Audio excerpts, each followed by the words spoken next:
Kia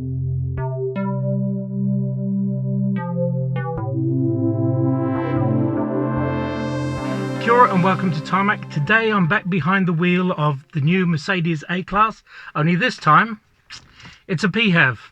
That's right, it's a plug-in A-Class that's full of battery power and also ICE engine, so none of that range anxiety thing that goes on. Anyway, let's go and see how this one comes on.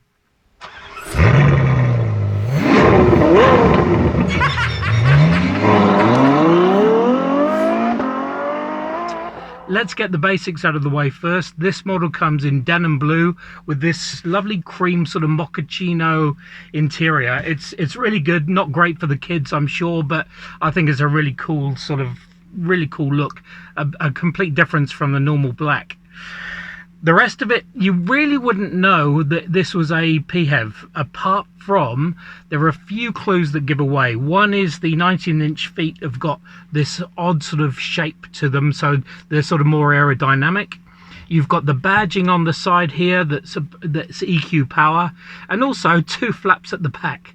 One of them, which you open up, has got where you fill up with fossil fuel, and the other side you put in the plug-in side of things, so you give it the electricity, and here in New Zealand, renewable energy. So really good.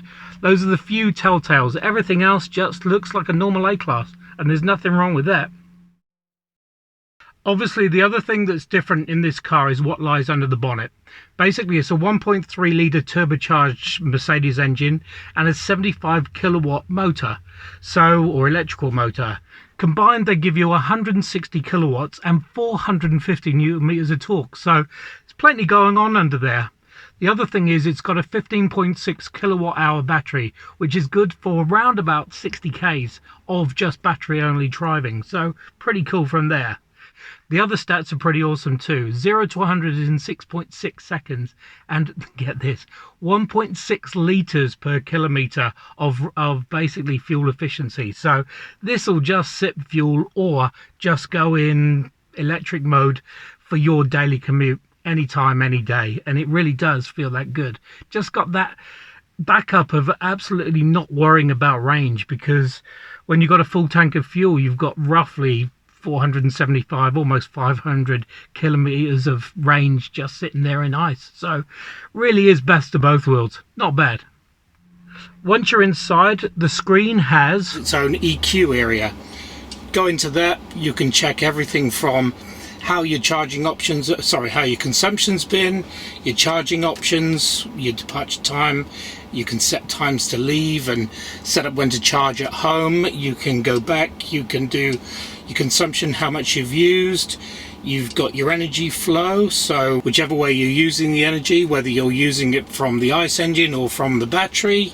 Your vehicle itself has also got whether you're on the gas or on the brake, so actually helps from there. So the whole stuff is how to give you the information that you need when you want it, how you want it. And this is actually really cool with your engine output, your torque and your kilowatts. Always cool.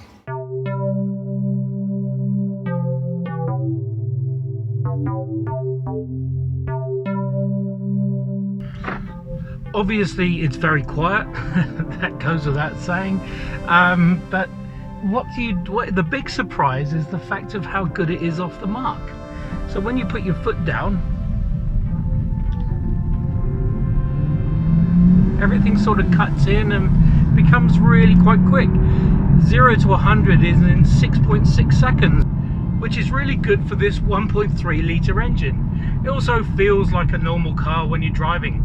The difference is when you're braking. When you let go of the accelerator, it starts to put in this regenerative braking, which is good. I mean, it's what it's supposed to do, to re-elevate or reanimate this battery. But it's odd because when you put your foot on the brake, it sort of brakes solidly. It's really quite a hefty brake to it. So be careful when something's behind.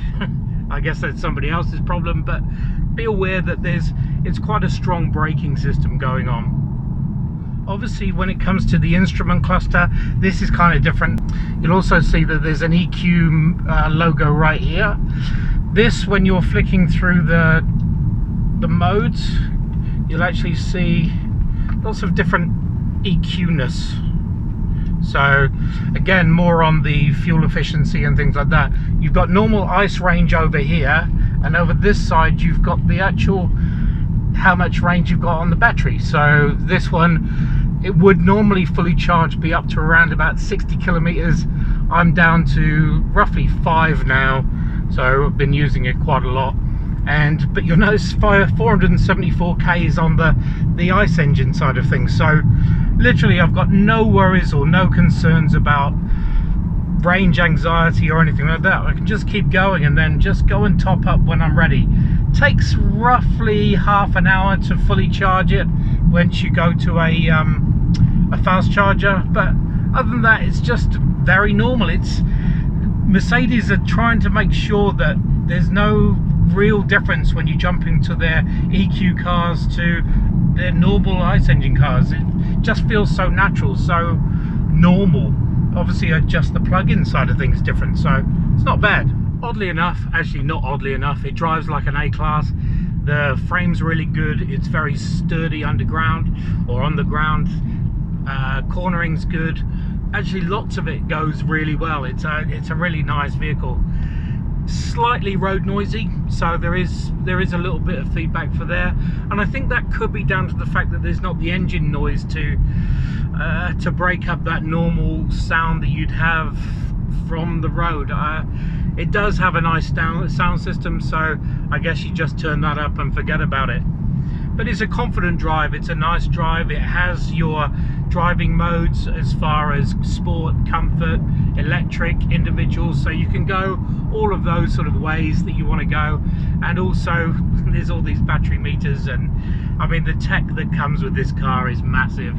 As of I mean you know what it is nowadays anyway, this big screen and stuff. In all honesty, it's hard to find fault, and the other thing is hard to find out a reason why you wouldn't go for this over the normal A250. This is the better car.